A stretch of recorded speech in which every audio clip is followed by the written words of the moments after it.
je prizor, ki je Moniko pričakal v začetku meseca. Sprva je mislila, da gre le za vandalizem, saj v avtu ni imela dragocenosti, a pozabila je na 110 evrov vredno nalepko. Pride policaj kar do avta in ko vam so tudi vinjeto ukradala. Ne? Enaka usoda kot Moniko je isti dan doletela še nekaj njenih sosedov. Meni je policija ob 8:30 zjutraj poklicala, pozvonila prav policija tukaj, ne.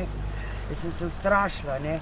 Prav v avto se vam udomili, pridite dol, ne. Jaz si tako 2 leti nisem mogla sploh vinjete privoščiti, ne. Sem tako študentka, zdaj pa ta let sem jo dobila za rojsten dan decembra.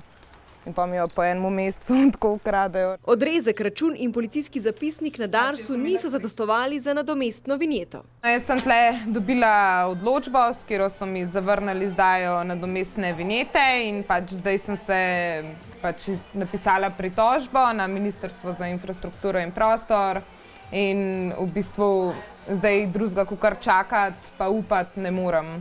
Kraj vinjet očitno ni predvidel nihče in to so nam v pisnem odgovoru potrdili tudi na Darsu.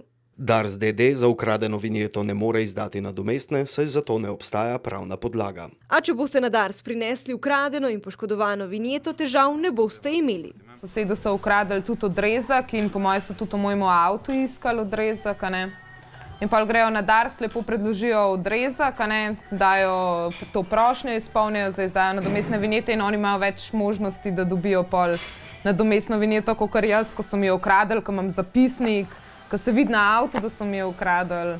Jaz je pa ne morem, pa se rabim tle mesec pa pol, 2 meseca zafrkavati prek vseh teh upravnih poti, da jo dobim nazaj, če jo dobim nazaj, ne.